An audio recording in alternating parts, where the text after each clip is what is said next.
Bonjour, je m'appelle Rima Arfaoui. Je suis consultante digitale et enseignante de yoga. Je vous souhaite la bienvenue dans le podcast Le chemin des passions. Depuis plusieurs années, je rencontre des professeurs de yoga, des thérapeutes, des entrepreneurs, tous animés par leur passion et leur envie d'aider les autres. Chaque épisode vous permet de partir à la découverte d'un nouvel expert dans son domaine. Aujourd'hui, je vous invite à faire la connaissance de Franck Gury, praticien shiatsu, professeur de qigong et sophrologue. Tout commence par le shiatsu. C'est le point de départ du nouveau chapitre de vie qu'il décide d'écrire. Vous êtes sur le point d'écouter un épisode tonique et enjoué, tout comme mon invité. Je vous souhaite une bonne écoute en notre compagnie.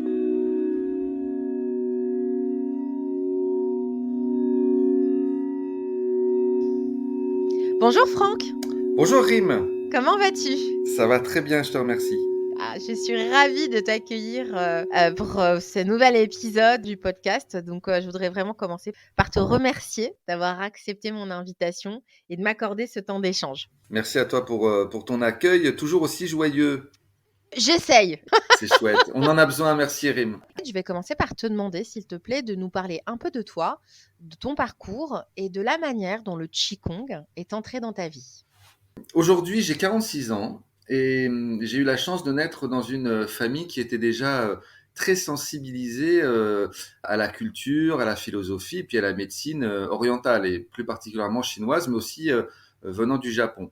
Si bien que mon grand-père maternel, Gaëtan Maltese, a participé, je dirais, à l'émergence du régime macrobiotique en France dans les années 60. Alors, je rappelle très rapidement les principes de la macrobiotique. C'est un régime qui vient du Japon, donc, son fondateur qui est George Ohsawa. Et puis, c'est un régime alimentaire qui se base sur les principes de la médecine chinoise, de la philosophie japonaise. Et c'est une médecine je dirais, de sens, de bon sens même, puisque on observe la nature, on s'observe soi-même et puis on équilibre notre apport alimentaire en fonction de ces observations. Après mes études, comme je suis aussi musicien, j'ai eu envie de travailler comme ça dans les magasins de musique. Donc j'ai beaucoup travaillé dans tous ces magasins que beaucoup connaissent sur Paris, là dans le quartier de Pigalle. Voilà, bon bah les choses ont fait que le marché de la vente d'instruments de musique a évolué avec Internet, avec tout ça, et donc on me demandait assez rapidement de finalement vendre n'importe quoi à n'importe qui, n'importe comment, ce qui n'était plus du tout dans mes valeurs premières, à savoir le service, la passion et l'échange. Donc, je commençais à plus du tout m'y retrouver, voire même à devenir irritable, fatigué et plus du tout dans mes baskets, si je puis dire. Donc, je me suis dit, tiens, donc à l'époque, je devais avoir 32 ou 33 ans. Et j'ai fait un constat, je me suis dit, tiens, je passe plus de temps avec mes collègues de travail, avec ma direction et avec les clients qu'avec les gens que j'aime, et ma famille notamment. Et vu que ce métier n'avait plus de sens pour moi, je me suis dit, il est temps de changer. J'ai envie de revenir à ce besoin d'accompagner, de soigner avec mes mains, avec mon cœur. Et je me suis dit, tiens, voilà, il faut que je trouve quelque chose qui me permette de réaliser ça. Et je suis tombé sur le shiatsu. J'ai fait plusieurs recherches. J'ai participé à une journée porte ouverte de l'école, donc c'est l'EST, l'école de shiatsu thérapeutique de Paris, fondée et tenue par Monsieur Bernard Bohéret. Et je suis tombé amoureux de la pratique. Voilà, je me suis senti chez moi complètement. Notre professeur, donc Bernard Bohéret, considère, toujours d'ailleurs, qu'un bon thérapeute, puisqu'il formait des thérapeutes, un bon thérapeute doit être lui-même bien ancré et bien aligné. Et il nous répétait sans cesse que, en tant qu'étudiant et futur thérapeute, nous devions pratiquer n'importe quelle pratique, hein, c'était à nous de choisir, hein, ça peut être le yoga, ça peut être le tai chi, les arts martiaux, mais quelque chose qui aligne et qui ancre dans le sol. Ancrage. Donc, l'ancrage est très important. Ah, mais c'est indispensable, surtout quand tu es thérapeute, puisque tu as affaire à effectivement des sollicitations diverses et variées. Il faut avoir les pieds dans le sol, quoi. Et donc, il nous a transmis le Qigong. Et je te cache pas, j'en rigole toujours aujourd'hui, et puis je le dis avec toute transparence. Au départ, le Qigong, mais alors ça me parlait pas du tout. Moi, j'étais venu pour faire du shiatsu, et il nous montre cette gymnastique traditionnelle chinoise. Oh, je trouvais ça lent, je trouvais ça, voilà, je voyais pas l'intérêt. Et plus je pratiquais le Qigong, puisque ça faisait partie du cursus, plus je m'apercevais que dans ma pratique du shiatsu, et puis dans ma vie de tous les jours, eh bien, je me sentais beaucoup plus ancré, pour le coup, les pieds dans le sol, aligné, Il dit souvent les pieds dans la terre et la tête au ciel. Et entre les deux, y a l'être humain. C'est très taoïste ça comme philosophie. Hein. Et je me suis dit, mais banco, quoi, c'est parti. Oui, le Qigong, évidemment. Alors, Évidemment. et je peux rebondir juste sur quand tu dis aligné, pour toi, Oui. ça résonne comment dans la matière, dans la vie? Pour moi, un alignement, ça passe par au moins 2 points. J'ai le centre de la Terre d'un côté et le centre de l'univers de l'autre. Donc la Terre et le ciel. Et moi, j'ajouterais un troisième point pour parfaire complètement cet alignement, c'est le cœur. Et quand effectivement tu pars du ciel, tu vas à la Terre ou de la Terre au ciel et que tu passes par le cœur, là, tu es aligné. Dans le Qigong, il y a une posture très, très connue, hein, centrale, qui est la posture de l'arbre, que beaucoup de pratiquants tiennent un certain temps selon les capacités musculaires, parce que ça sollicite pas mal les bras et les épaules, mais c'est vraiment une posture géniale parce que là, tu es aligné, ancré. Non, je la conseille à beaucoup de gens, cette posture. Merci d'avoir répondu à effectivement, j'en ai Merci à toi, profité. Rim, et puis à bientôt. Ah non, Allez, c'est pas salut! fini. Donc, pour Non, revenir au shiatsu, tu disais donc que toi, tu as découvert cette pratique via ton enseignant et donc que oui. tous les jours, tu as fini par remarquer que ça avait un impact Ah, sur tout ce que mais tu faisais quoi, au incroyable. quotidien. Incroyable. Le shiatsu, alors pour les personnes qui connaissent pas le shiatsu, Oui, c'est justement, j'allais te c'est demander. voilà, c'est un soin, c'est un soin thérapeutique japonais qui se pratique habillé, allongé sur un futon. Alors je précise c'est habillé parce que là, ça nous parle de la grande pudeur de nos amis japonais. Tout se fait habillé. Normalement, il n'y a pas de contact de peau à peau, c'est-à-dire qu'on a toujours ce qu'on appelle un tenugi, qui est une pièce de tissu que l'on pose sur le front quand on travaille sur le front, que l'on pose sur les mains quand on travaille sur les mains. Et donc, on parcourt les méridiens d'acupuncture. Donc là, on rentre dans la médecine traditionnelle chinoise. On a toujours un entretien, évidemment, au départ pour savoir un peu pourquoi la personne vient nous voir. Dans l'école de Bernard Bohéret, et on apprend voilà, il y a différents niveaux de shiatsu. Ça démarre par le shiatsu dit familial, qui traditionnellement est donné en famille, comme son nom l'indique. Vient la deuxième année, où là, on commence à rentrer dans ce qu'ils appellent le shiatsu traditionnel. Et là, on va un petit peu plus loin dans la médecine chinoise. On va insister sur tel ou tel point d'acupuncture parce qu'il y a des points qui sont ce qu'on appelle des points commandes, qui vont activer l'énergie dans certains organes, qui vont permettre aussi. C'est toujours une question de circulation en rime. En fait, les taoïstes le disent très très bien. La vie, elle est faite pour être en mouvement. Dès que dans un corps, on va dire dans un être vivant plus généralement, dès que cette énergie ralentit, voire même stagne, c'est l'apparition de maladies ou de tensions ou de choses comme ça. Donc au travers du shiatsu, à l'instar de l'acupuncture, hein, c'est exactement la même chose, sauf que eux, ils plantent des aiguilles. Quels sont les bienfaits? Pourquoi est-ce que j'irais faire une séance de shiatsu? Déjà, moi, je commence toujours par dire que le shiatsu, comme toute autre thérapie dite alternative et douce, faut être prudent avec ça. C'est-à-dire que ça ne doit pas remplacer la médecine moderne. Moi, je le dis toujours et je suis très prudent, c'est que c'est souvent un complément très efficace, plus que quelque chose à voir de manière exclusive. Si un jour vous rencontrez un praticien shiatsu qui vous dit non, non, mais arrête ton traitement, va pas voir ton médecin, machin et tout, fuyez. On revient au bienfait du shiatsu. Donc, le shiatsu peut permettre notamment de régler les problèmes d'insomnie, règles douloureuses. Ça peut être les maux de tête, ça peut être la fatigue chronique, les douleurs chroniques, problèmes de dos bien sûr qui sont liés à des tensions. Mais encore une fois, hein, moi je ne vais pas m'occuper de problèmes de dos qui vont être dus à des blessures, à des coups, à quelque chose qui structurellement a été impacté. Tu comprends?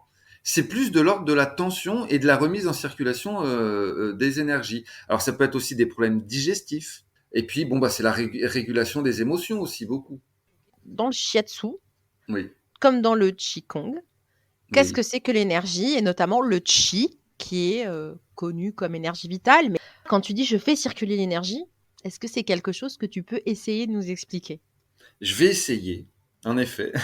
Alors, on va plutôt parler d'énergie au pluriel. Il y a plusieurs types d'énergie, mais en effet, on entend souvent parler du chi, qui est, on peut dire, l'équivalent du prana pour nos amis de l'Ayurveda. C'est cette énergie finalement qui anime tout le vivant. Par exemple, l'énergie que l'on va manger au travers de l'alimentation, c'est ce qu'on appelle le guqi en médecine traditionnelle chinoise. D'où l'importance évidemment de manger de saison, parce que ça veut dire qu'on mange les énergies de la saison dans laquelle nous vivons. Pour moi, ça je dirais c'est la première précaution à prendre pour rester en bonne santé. C'est manger 2 saisons. Il n'y a rien de plus évident que de manger ce que la terre nous offre sous les pieds, là où on vit. Je vais pas aller manger ce que les tropiques, ce que les gens des tropiques mangent là tout de suite maintenant. Je vis pas là-bas. Tu as l'énergie de l'air aussi, celle que tu respires, l'oxygène, évidemment. Et puis bah, après, tu as les énergies. Bon, c'est un grand mot, hein, ça n'a rien de mystique ou de spirituel, mais on va dire les énergies cosmiques, d'accord? Les énergies des planètes. Il y a l'énergie de la Terre. On n'est pas farfelu quand on dit que la Terre émet une énergie électromagnétique. Oui, oui, elle a une fréquence, la Terre a une fréquence bien à elle. Évidemment.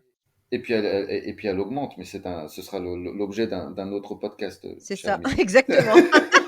Mais, et pour le coup, effectivement, nous sommes sous l'influence de toutes ces énergies que les Chinois appellent qi. Quand on commence effectivement à intégrer toutes ces grilles de lecture dans notre quotidien, dans notre vie, bah, ma foi, on travaille sur notre, tiens, j'allais dire bien-être, mais moi je voudrais, s'il te plaît, Rim, qu'on ne parle plus de bien-être. Juste en 2 secondes, moi ce qui m'embête un peu avec bien-être aujourd'hui, c'est hyper galvaudé, on l'entend partout. Et pour moi, quand j'entends bien-être, je trouve qu'on est encore dans cette idée de dualité. Il y a le bien-être et le mal-être. Il y a le positif et le négatif. Je veux dire, est-ce que c'est mal d'être pas bien, en fait? Je me suis permis, avec beaucoup d'humilité, tu me connais maintenant, de transformer bien-être en mieux-être. Pour moi, le mieux-être, tu pars d'un état donné, et puis tu vas vers du mieux pour toi. Mais c'est pas forcément du bien, c'est pas forcément du positif. Ça peut être du constructif, ça peut être du confortable, mais sortons un peu de cette guéguerre négatif, positif, bien, mal. Non, Et donc, pour c'est toi, le négatif, quoi, tu remplaces ça par quel mot, par exemple? par l'inconfort. C'est inconfortable, ça me fait mal. Alors soit c'est douloureux, soit c'est inconfortable psychologiquement parlant. Mais pourquoi négatif? Non. C'est insupportable de voir sur les réseaux sociaux libérez-vous ou chassez les émotions négatives. Moi, je peux plus entendre ça. La colère, la tristesse, tout ça, ça n'a rien de négatif. Ça peut être inconfortable, je le conçois évidemment, mais ça n'a rien de négatif.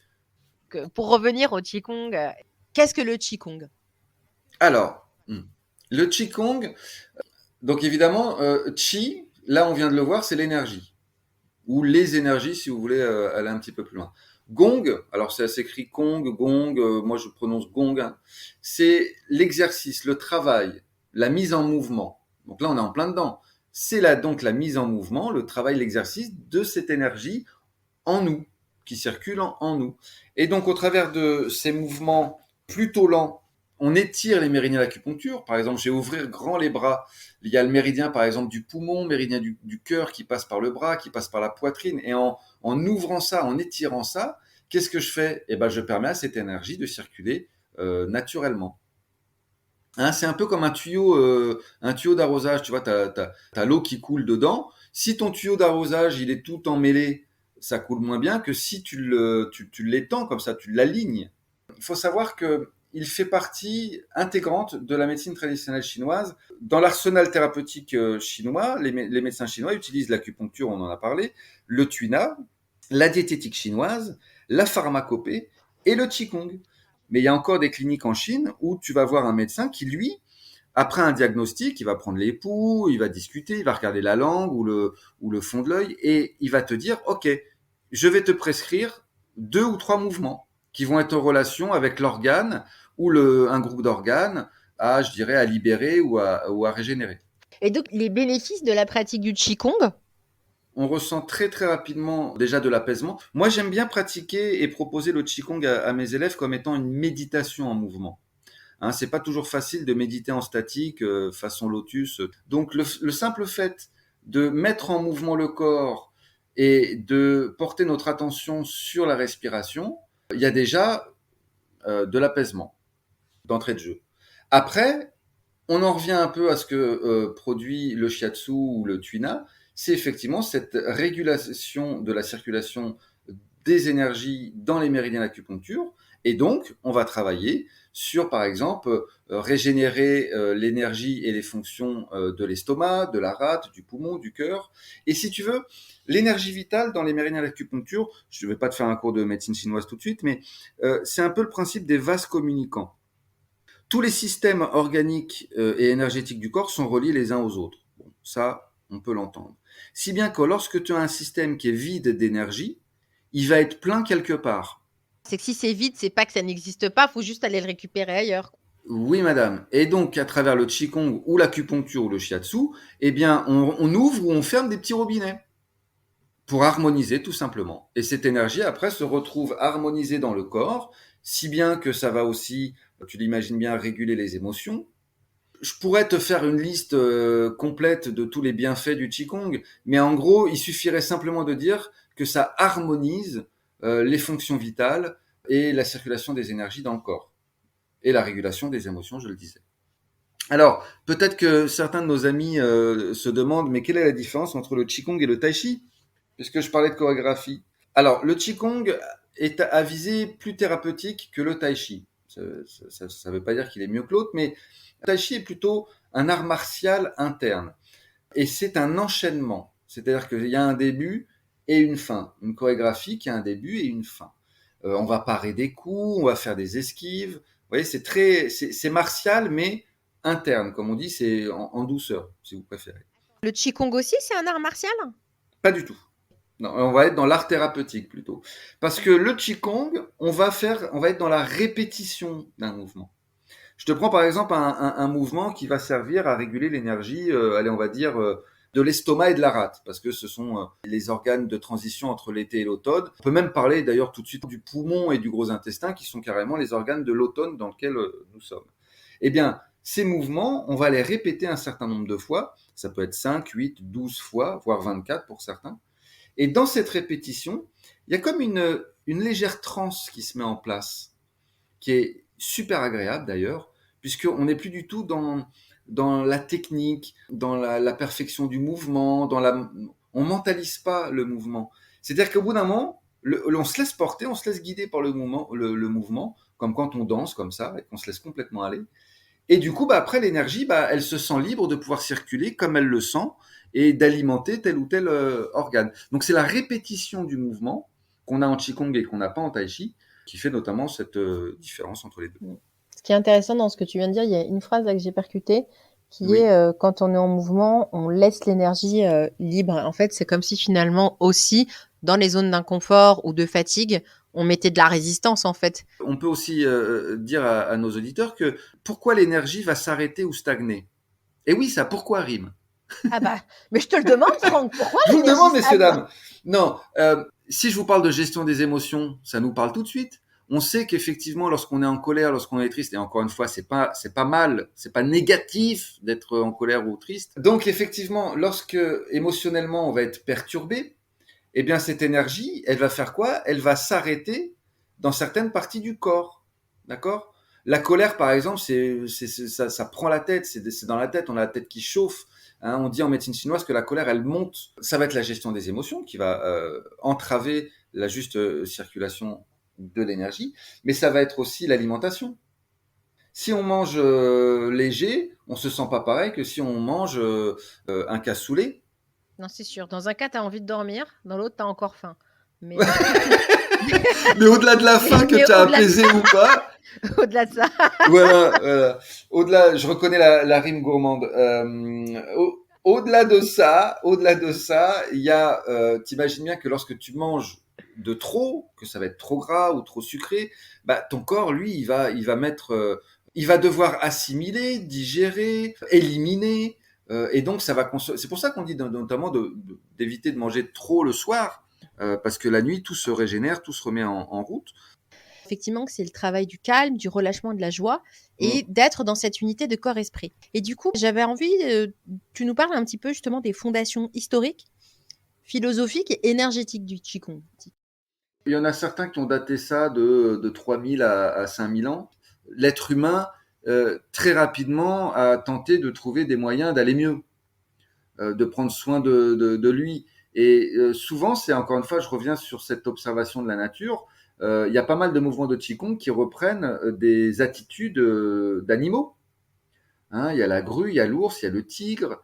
Et effectivement, en observant comment un animal se déplace, comment il se met en posture soit de repos ou soit à la limite de veille ou carrément de chasse, on s'aperçoit que il le fait de manière super fluide, il est super efficace, il utilise tous ses potentiels. Et ben moi j'ai envie de faire un peu pareil quoi. Comment je fais? Et ben je me déplace comme lui, je respire comme lui, je fais attention de bien dormir, de bien manger. Si tu veux, c'est encore une fois, on est dans l'observation de la nature, puisque le grand problème de l'être humain moderne, c'est cette séparation qui a commencé il n'y a pas si longtemps à l'échelle d'ailleurs de l'évolution, cette séparation d'avec la nature et l'univers. On n'est plus du tout dans les cycles, on n'est plus du tout dans ce contact avec la Terre et avec ce qui nous entoure, et pourtant on vient tous de là. Comment ralentir? Comment ralentir? Euh, on peut très bien faire le choix.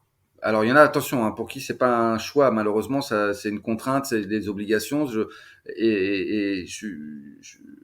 Malheureusement, ce sont des personnes, du coup, que je retrouve beaucoup en shiatsu et en qigong parce qu'ils savent plus euh, comment faire. Euh, c'est c'est poser un regard nouveau sur tout ça. Ce que je veux dire, c'est qu'on peut faire le choix d'être dans l'activité, voilà, dans le speed, et puis ça peut être aussi très stimulant. Hein. Je jette pas la pierre à ceux qui courent tout le temps.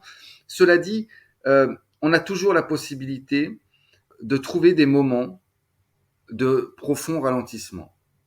Tu peux bosser 12 heures par jour, il en reste pas moins que tu as quand même de temps en temps quelques moments libres. Est-ce que je peux pas remplacer, par exemple, une heure et demie, entre guillemets, de visionnage sur un site très connu qui commence par un N? Est-ce que je peux pas remplacer ça par une balade en forêt?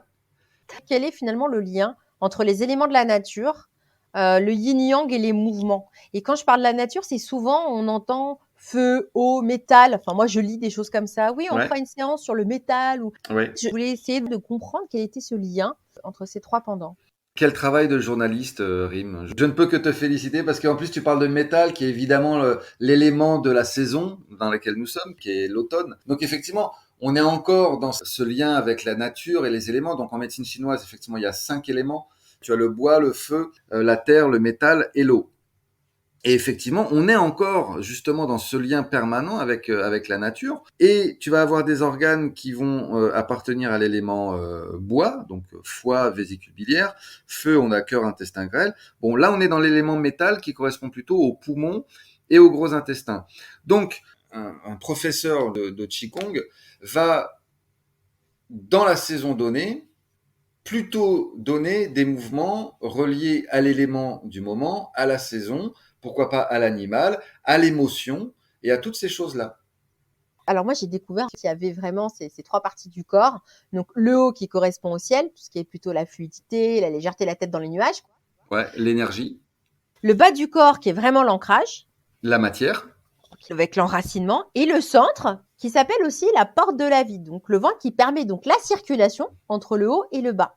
Donc il y a vraiment cette notion de volume, tu vois, où tu inspires, tu vas absolument, ouvrir les bras, absolument. ramener les bras au centre. Et donc cette ouverture et cette fermeture, tu peux nous parler un peu justement de ces trois parties, de ce qui s'appelle donc la fameuse porte de vie et de la manière finalement dont l'énergie circule, parce que ça semble quand même très structuré. J'ai l'impression que pour que tout ça soit équilibré, qu'il y a un sens quoi, pour que ça soit efficace. En fait, ce dont tu parles en médecine chinoise, c'est appelé le triple réchauffeur. Il y a 3 réchauffeurs. Tu as le réchauffeur supérieur dont tu parlais, qui est plutôt relié au ciel, aux fonctions cardio-pulmonaires, donc le cœur, le poumon. Tu as ce qu'ils appellent le réchauffeur moyen, qui va être relié à tout ce qui est digestion. Donc on a effectivement l'estomac, la rate, le foie, la vésicule biliaire, l'intestin et l'intestin grêle. Et on a le réchauffeur inférieur, qui lui est plutôt relié aux organes sexuels et aux organes excrétoires, d'accord, d'élimination. Alors pourquoi effectivement au milieu il y aurait cette porte de vie? C'est qu'effectivement c'est dans ce siège, dans ce réchauffeur, cette partie, il va y avoir cette synergie des énergies de la terre et des énergies du ciel, et donc cette transformation de différents éléments qui vont produire l'énergie vitale dans le corps. C'est un petit chaudron dans lequel s'effectue l'alchimie de vie. Il y a un méridien d'acupuncture qui s'appelle le triple réchauffeur, qui est souvent sollicité justement pour réguler et pour faire en sorte que la circulation d'énergie se passe la plus juste possible entre ces trois parties du corps. Ce sont trois parties qui, normalement, devraient, pour le mieux, être en lien et en communication naturelle. Franck, récemment, tu m'as dit aussi que tu avais eu un diplôme de sophrologue. Et oui, je suis certifié en sophrologie. J'ai suivi le cursus de 2 ans de l'ESA, qui est une école réputée à Vincennes. J'en suis très heureux. En fait, j'ai eu la chance de rencontrer une amie, qui s'appelle Johanna Cianci, qui est sophrologue, quelque part en Bretagne, au cours d'un atelier en entreprise. D'un côté, il y avait des groupes qui faisaient du Qigong, de l'autre côté, des groupes qui faisaient de la sophrologie. Et puis, je vais voir cette gentille nana. Bonjour, comment ça va? Oui, tout ça, on fait ça. Et puis, tout de suite, on s'est reconnus. Rapproché. Très rapidement, on a eu envie de travailler ensemble. Je lui ai donné quelques soins shiatsu, je lui ai donné quelques cours de qigong et tout. Et puis elle me dit, mais Franck, c'est de la sophrologie ton histoire là. T'es en train de faire de la sophrologie. Je lui fais, bah déjà tu te calmes pour commencer. Très rapidement, en shiatsu et en qigong, j'y mettais des notions, je dirais, de conscience, de visualisation, d'état de conscience modifié, tu vois. Et donc elle me dit, mais ça c'est tout à fait de la sophrologie. Et donc, elle est géniale parce qu'elle me dit, tu t'inscris à une formation de sophrologie ou je suis plus ta copine? Non, parce qu'elle avait certainement compris l'importance du lien qu'il me fallait faire entre tout ce que je savais déjà et ce qu'il fallait que je valide véritablement. Et j'ai adoré cette formation. Alors, la sophrologie, Nous, on a abordé ces points de quelles sont les différences entre les méthodos. Donc, au final, toi, avec cette casquette de sophrologue, qu'est-ce que tu as envie de nous dire? Tu vois, ça peut perdre les gens au bout d'un moment. mais je comprends, mais je vais vous retrouver, chers amis. Simplement en vous disant, voilà, la sophro, ça vient d'où, c'est qui? Alfonso Caicedo, qui était un neuropsychiatre, a créé cette méthode après avoir fait le tour du monde. C'est-à-dire qu'il a abordé différentes pratiques. Donc ça passe du yoga au qigong, à la méditation, au tai chi, à plein de, je dirais, de pratiques énergétiques, corporelles. Il a créé cette méthode en alliant le mouvement, la respiration et je dirais l'exploration de la conscience. D'accord? Ça peut passer notamment par la visualisation, mais il n'y a pas que ça. Durant les 2 années de formation que j'ai adoré, il y a la notion de nouveau regard qui m'a un peu sauté à la figure et d'actualisation, ce sont des notions chères à la sophrologie. Et donc le sophrologue, qu'est-ce qu'il va faire? Il va aller puiser dans les potentiels que tu as, toi, aujourd'hui, créés à l'aide de tes expériences de vie. Il va aller puiser dans certains de tes enseignements, dans plein de choses. Et puis, on va créer ensemble ce nouveau regard. J'aimerais bien un peu conclure, parce que ça y est, mon cher Franck, nous arrivons à la fin. Oh non! J'aimerais bien, en fait, que tu nous parles un petit peu de toi, du coup, ta pratique personnelle du Qigong aujourd'hui et qu'est-ce qu'elle t'apporte, en fait, après justement tout ce temps. D'ailleurs, ça fait combien de temps que tu pratiques maintenant, toi, le Qigong? J'ai commencé les cours en 2014. Donc, quelle est ta pratique aujourd'hui? Quelle est personnelle? Alors, moi, aujourd'hui, à titre personnel, c'est surtout la méditation. Le Qigong, je le pratique avec grand plaisir avec mes élèves, ou quand d'ailleurs je suis en vacances et que je me retrouve dans la nature et que je peux pas faire autrement que là de me mettre en mouvement parce que la nature m'invite à le faire. Mais disons qu'au quotidien, c'est surtout la méditation que je pratique. Ça va peut-être pas plaire à certains de nos auditeurs et auditrices, mais je suis complètement en dehors de l'académique. Ce que je veux dire par là, c'est que je suis même capable, avec humilité, hein, de créer mes propres mouvements de Qigong. Et donc ça, je peux passer un peu de temps là-dessus. Je tiens particulièrement à m'épargner les pièges du dogmatisme. Peu importe la pratique, je tiens à préciser, et ça c'est très important, que ce soit le yoga ou le qigong, rappelez-vous les amis que ce sont des pratiques qui ont été développées il y a déjà longtemps, dans des cultures, dans des pays et sur des corps différents des nôtres aujourd'hui. Moi je trouve que c'est pas un problème que de faire évoluer ça. Encore une fois, avec humilité. Je veux dire, il y en a qui sont vraiment dans cette espèce de traditionnalisme identitaire qui, pour moi, est un frein, une limite et une résistance à la bonne circulation des énergies. Non, si aujourd'hui je veux faire tel qigong et que ça ressemble pas au qigong traditionnel, c'est pas grave. Tant qu'il me fait du bien et que je suis en accord avec ce que je suis là aujourd'hui, mais banco quoi. Tu vois ce que je veux dire? C'est hyper important parce que on peut très vite, et nous les Occidentaux, on est assez fort pour ça, pour prendre comme ça une tradition et puis d'en faire un dogme, une espèce d'identité. Non, je suis ça, je suis ça. Et du coup, bah, on se bloque, on a de la tension. Moi, j'en connais des profs qui sont là-dedans et puis n'insiste pas, je ne donnerai pas de nom. Mais faites attention à toujours adapter la pratique à l'état dans lequel vous êtes aujourd'hui, à vos besoins. Débarrassez-vous de il faut que je pratique. Remplacez-le par j'ai besoin de pratiquer. Donc toi, aujourd'hui, le qigong, tu le pratiques principalement avec tes élèves et au quotidien, c'est plus, finalement, la méditation et la respiration qui sont tes outils? Je pratique le Qigong en faisant la vaisselle.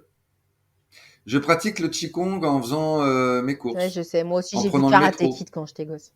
Ah, c'est ça. Tu vois ce que je veux dire? Là, c'est pareil, que ce soit le yoga, la méditation ou autre chose. En fait, ça devient un mode de vie, un état d'être, tout simplement. Pour moi, le Qigong, c'est, je prends le verre qui est sur la table, bah je suis dans ma présence, je suis aligné. Je vois très bien ce que tu veux dire là, tu es en train de parler de l'état d'esprit du qigong et comment tu le transposes dans d'autres activités. Être dans un faire différent, la répétition des mouvements, elle vient Ouais. apaiser l'esprit finalement. Mm. C'est génial ce que tu viens de dire parce que tu as dit être dans un faire différent et moi je te renverrai la balle en te disant faire dans un être différent. Transformer le verbe faire en verbe être. On passe trop de temps à faire, on en oublie d'être. Dès que tu commences à mettre du sens à ce que tu fais, et du coup, ça devient de l'être. La vaisselle, évidemment, ça peut être vu comme une corvée, mais ça peut être vu aussi comme quelque chose que tu fais pour la communauté, pour le collectif, pour la famille si tu es en famille, ou même pour toi. On vit beaucoup mieux dans un environnement propre, rangé. Hein, c'est mettre de l'ordre dans la conscience et mettre de l'ordre autour de soi. Donc, mettez du sens. Et c'est pas se prendre la tête et analyser, ouais, il faut mettre du sens sur tout. Non, mais mettez du sens constructif, créatif à ce que vous êtes. Et du coup, ce que vous allez faire, ça va être de la joie. Ça me fait penser d'ailleurs notamment, mais encore une fois, ce sera notre 34e podcast ensemble, ça me fait penser à la psychologie positive. C'est magnifique, ça. C'est ce qu'ils appellent l'expérience optimale. C'est incroyable. Je vous invite à vous orienter vers ça, juste y poser un regard. C'est incroyable. Qu'est-ce que l'expérience optimale? L'expérience optimale, c'est toutes ces expériences qu'on a tous et toutes vécues, hein, toi, moi et nos auditeurs. C'est lorsque tu es dans cette expérience de vie. Alors ça peut être un exploit sportif, ça peut être quelque chose d'artistique, ça peut être faire la vaisselle, où effectivement tu réunis tous tes potentiels sur le moment, tes capacités, tes potentiels, toute ton attention, d'accord, que tu mets du sens, qu'il y a quand même une petite pointe de défi dedans pour toujours Ouais. te dépasser un petit peu dans la mesure du possible. Hein. Donc, toutes ces caractéristiques, donc défi, mettre en mouvement nos capacités, nos potentiels, faire preuve d'attention, être dans le présent. Et tu sais, c'est ces moments où effectivement le temps disparaît. Oui, je vois. Ce que certains aujourd'hui appellent le flow aussi, quoi, les états de flow. Eh ben, merci. Et souvent, le lien est fait entre l'expérience optimale et l'état de flow. Ouais, et surtout, ce qui est très important, c'est que au final, toutes ces expériences de vie vécues de cette manière, avec cette intention, il en ressort une énergie et une émotion qui est, je te le donne en mille, la joie. Rappelez-vous quand vous avez fait votre randonnée et que vous êtes arrivé au bout, que vous avez mis en place vos potentiels, le défi, le machin, tout, vous arrivez, vous êtes joyeux. J'y suis arrivé, je l'ai fait. Tu peux aller faire une rando de 3 ou 4 heures très pénible pour un court Ouais, instant de bonheur. Tu sais, ce ouais, ratio. mais il est tellement Mais intense, il est exactement, tellement intense. exactement, parce que comme il est très intense, il vient finalement nourrir le ça en valait la peine. Et pour faire le lien avec tout ce qu'on dit, là, à ce moment-là précis, la joie qui est manifestée, c'est la manifestation d'une circulation absolument libre et forte de toutes les énergies dans le corps. On n'imagine pas à quel point là ton foie, ton estomac, ta rate, ton poumon et tout là ils sont hyper excités, ils sont pleins d'énergie, toutes tes cellules sont à fond les ballons. Yes, je fais un rapprochement rapide. Le processus de cicatrisation du corps, c'est entre autres une des manifestations absolument fascinantes de la vie qui tient absolument à garder une intégrité, une harmonie, tu vois. La vie, elle est faite pour avoir un début et une fin, on est d'accord, c'est pas un problème. Mais il y a cette idée d'évolution. La vie, dans son essence, est vouée à garder ce principe d'évolution, d'épanouissement, et puis surtout de maintien de l'harmonie. Tu sais, tu parlais de tenségrité, on peut parler aussi d'homéostasie, on peut parler de cet équilibre et de l'harmonie que la vie tient à conserver, tu vois. Et pour finir, et quand tu es dans l'expérience optimale, le flow, ou dans cette énergie de joie, dans l'évolution et l'épanouissement, et ben ton corps se reconnaît là-dedans, il y a une résonance. Tu vas retrouver tout ça dans quelque chose qui est à portée de ta main et de ton cœur et de ta conscience. J'ai nommé le présent. Tout simplement. À partir du moment où tu portes ton attention sur l'instant présent, on est soit dans le passé, soit dans le futur. Dès que tu es maintenant et que tu es dans ce que tu es dans ce que tu fais, eh ben, tu es dans ce flot qui est la vie, tout simplement. Pas obligé de courir un marathon de 24 heures, tu vois. Il y a des traditions qui parlent de nirvana, Mm. qui parlent justement d'un moment où effectivement bah, tu es cette espèce de joie et d'amour et de lumière permanente. Mais là, on n'est plus un être Et humain puis on n'est plus à Paris, hein. et on n'est plus à Paris. Non, mais arrêtons avec ça. Mais Tu peux oui. trouver l'extase dans le métro, sur la ligne 13 à 8 heures du matin. Tu peux trouver. Mais Alors, oui, madame. excusez-moi, mais je lance un appel. Est-ce que quelqu'un veut faire un Vie ma vie avec Franck pendant une journée? Oui, mais venez, on Emmenez-le prend le sur la métro ligne ensemble. 13, 4, 7. Je vous assure que vous, allez, une petite astuce comme ça et puis pour finir là-dessus. Vous êtes sur la ligne 13 le matin à 8 heures, le lundi matin. On est tous serrés, ça tire la tronche, tout le monde est fatigué, ça sent pas bon, tout ça. On parlait du nouveau regard et de l'actualisation. Qu'est-ce qui vous empêche d'ouvrir les yeux, de regarder autour de vous et de vous dire que tous les êtres vivants qui sont là, tous ces gens-là, c'est de l'amour densifié. C'est de l'amour matérialisé. Alors évidemment, si je m'arrête effectivement à ce qui est visible et ce qui éventuellement résonne avec certains de mes conditionnements, certaines de mes peurs et tout, évidemment, je peux tomber dans le piège. Mais si par contre j'ouvre le cœur et j'ouvre l'esprit en me disant mais non, ce sont des gens sensibles comme moi qui ressentent l'amour, qui sont capables d'en donner, qui sont capables d'en Et recevoir, bien tout d'un coup, eh tu ben ressens un truc qui s'appelle l'empathie.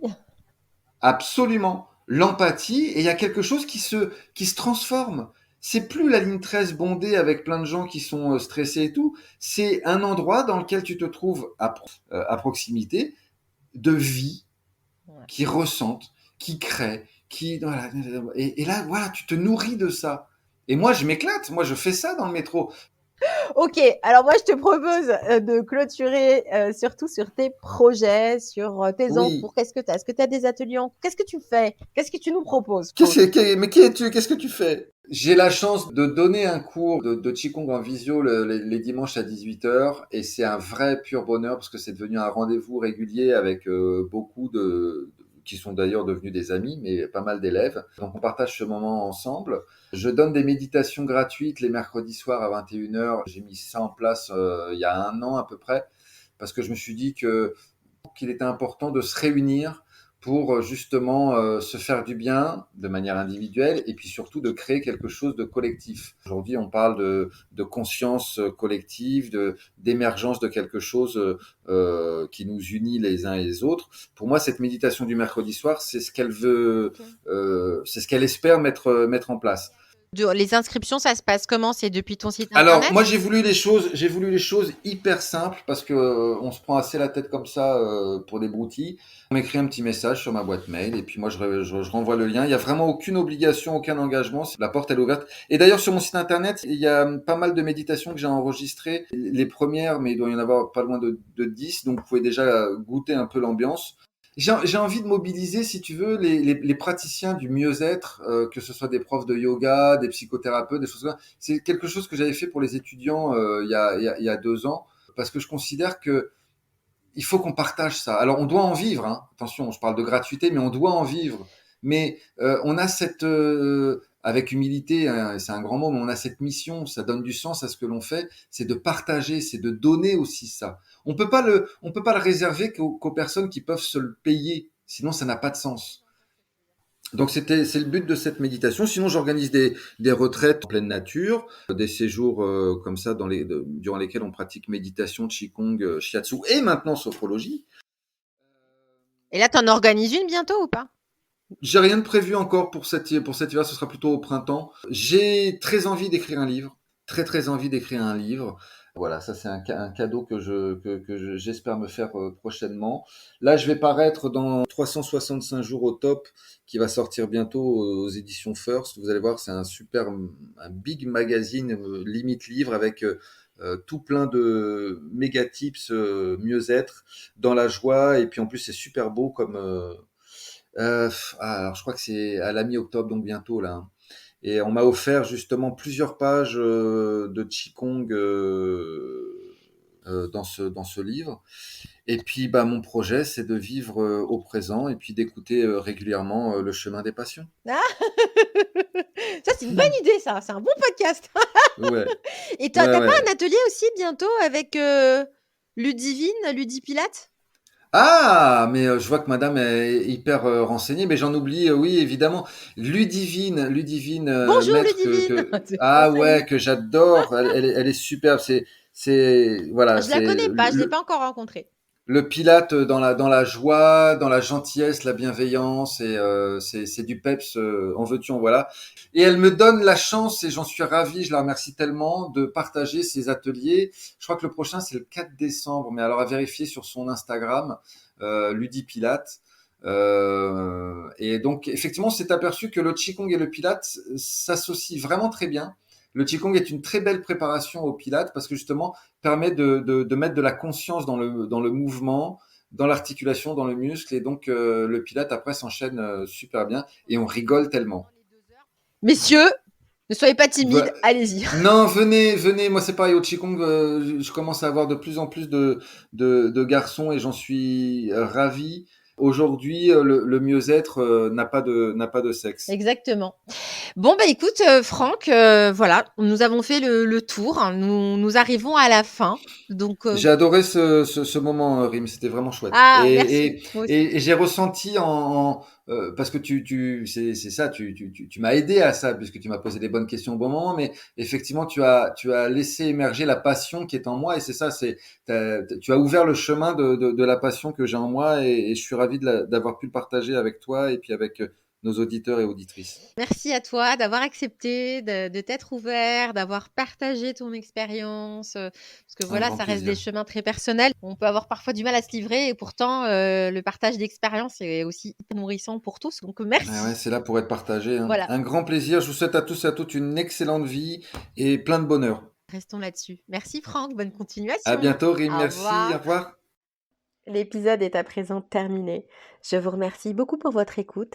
J'espère que vous avez passé un bon moment en notre compagnie. Si vous avez aimé cet épisode, vous pouvez me le dire en commentaire, vous pouvez laisser quelques étoiles sur la plateforme d'écoute de votre choix ou même le partager autour de vous. Surtout, n'hésitez pas à le partager. Je vous remercie pour votre aide et je vous dis à bientôt.